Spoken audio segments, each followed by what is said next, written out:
Hey, listen. A lot of these Pentecostal pastors are pimps. Their technique is to attract a lot of single women to come to the church. Then they tell these women to invite men to the church now. Yeah? The pastor will sit the man and the woman down and start lecturing both of them about paying tithes and offerings. And these pastors know that most of these men want to act like providers, and the pastors will now tell them, oh, it's good to pay tithes and offerings and things like that. Now the man feels obliged to pay tithes and offerings. Yeah? He's going to feel obligated to pay tithes and offerings. And if he doesn't now, he's going to feel guilty. You know, he's going to feel like, he's going to either feel like he's not a godly person, or he's going to feel less of a man because he's not paying tithes. Especially when there's a woman involved, he's going to feel less of a man because he feels like the woman's going to judge him for not being able to pay money. Yeah? So this one is called guilt giving. You don't give because you want to give, you know? You don't give because you want to give. You don't give because you're a generous person. You give because you feel forced. You feel that you're obliged to give.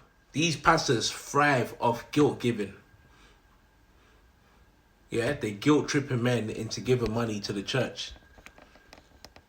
And pastors do this to every woman who comes to the church. Even women who are not single, even married women.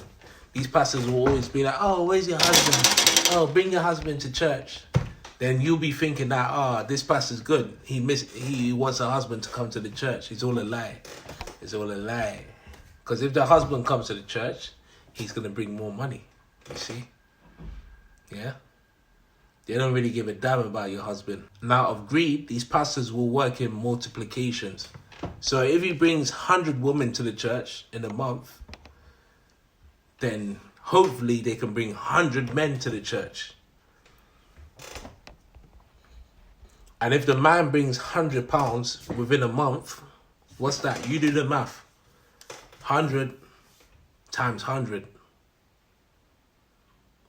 That's £10,000. Yeah?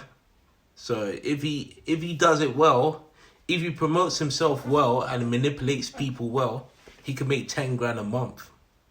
In a month. And that's why most of these pastors make money and get rich. Yeah? On top of that, some pastors sell books and CDs. So they're making extra income. And I might make a video about that. Yeah? And as a pastor, you can't be straightforward when you're demanding for money. Yeah? You have to be manipulative and you have to be tactical. And you have to be a cunning person. And people might hate me for saying this. Why he's criticizing pastors? You're a devil. I'm not a devil. A devil steals money from people. So you should call these pastors devils. Don't call me a devil for speaking the truth. Call these pastors devils. They're the ones manipulating people for money. Yeah, I don't manipulate people for money. Yeah, I just speak the truth.